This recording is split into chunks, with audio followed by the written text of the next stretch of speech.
guys, today we discuss about difference between bookkeeping, accounting and accountancy.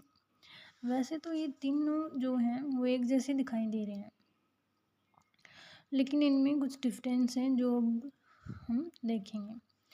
Bookkeeping में क्या होता है, रिकॉर्ड मेंटेन्स किया जाता है बुक्स ऑफ अकाउंट में। आपने देखा होगा कि कई बार हम शॉप पे जाते हैं तो अगर हम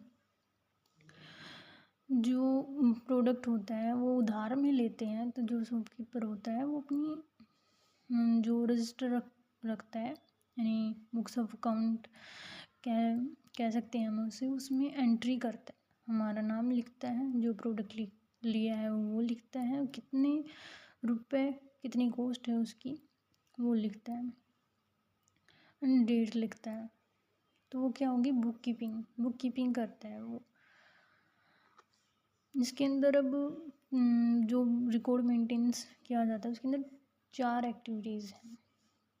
सबसे पहले आइडेंटिफाई फाइनेंशियल नेचर ट्रांजैक्शन। सबसे पहले ये देखा जाता है कि कौन कौन सी ट्रांजैक्शन जो है वो फाइनेंशियल नेचर की हैं, उनको अलग निकाल लिया जाता है।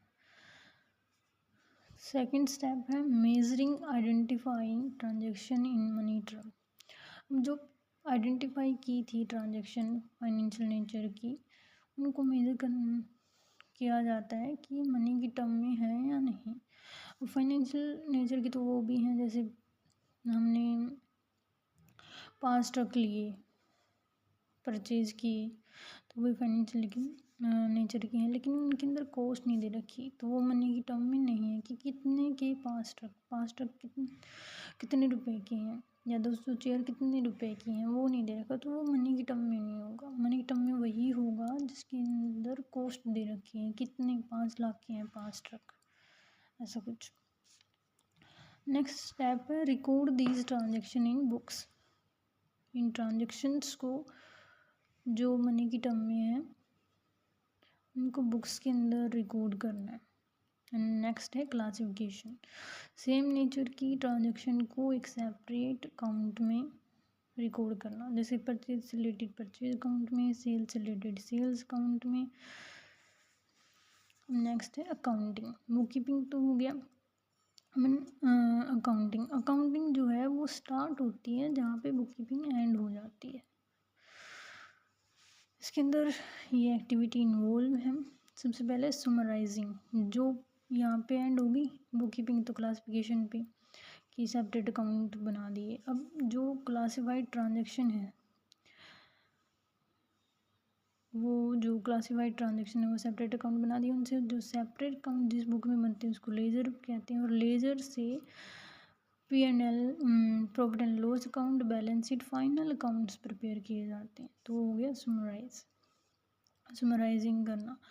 फिर है समराइज्ड, जो रिजल्ट आया है उसको एनालाइज करना और इंटरप्रेट करना। समराइज रिजल्ट यानी जो प्रॉफिट एंड लॉस से और बैलेंस शीट से जो रिजल्ट आया है उसको एनालाइज करना कि सही है या नहीं, और इंटरप्रेटिंग करना, शो करना। फिर मतलब इंटरप्रेटिंग मतलब एक अंडरस्टैंडेबल मैनर में उसको प्रेजेंट करना।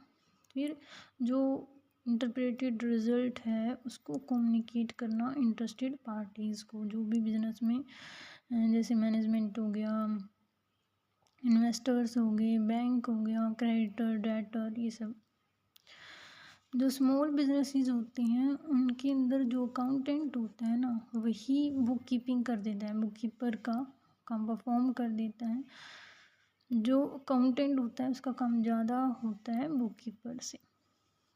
जो स्मॉल बिजनेस होते हैं वो कॉस्ट बचाने के लिए अकाउंटेंट से ही करवा लेते हैं बुक कीपिंग भी, लेकिन जो बड़े बिजनेस होते हैं उनमें बुक कीपर अलग होता है और अकाउंटेंट अलग होता है, क्योंकि उसमें ट्रांजैक्शन ज़्यादा होती हैं बड़े बिजनेसेस के अंदर, उसमें थोड़ा कम होती हैं, तो अकाउंटेंट ही कर देता है बुक कीपर का भी काम। नेक्स्ट है अकाउंटेंसी से मतलब सिस्टमेटिक नॉलेज। इसके बारे में अकाउंटिंग कंसर्न, जैसे कि प्रिंसिपल्स, टेक्निक्स, अकाउंटिंग स्टैंडर्ड्स जो भी अकाउंटिंग में यूज़ होती हैं उनके बारे में नॉलेज, जो कि अकाउंटिंग में अप्लाई की जाती हैं। प्रिंसिपल्स और टेक्निक्स उनके बारे में एक प्रॉपर नॉलेज। ये जो अकाउंटेंसी है वो हमें बताती है कि कैसे बुक्स ऑफ अकाउंट प्रिपेयर करने हैं, कैसे उनको समराइज़ करना है, कैसे उसको उनको कम्युनिकेट करना है जो उनसे रिजल्ट निकलेगा। इंटरेस्टेड पार्टीज़ को कैसे कम्युनिकेट करना है।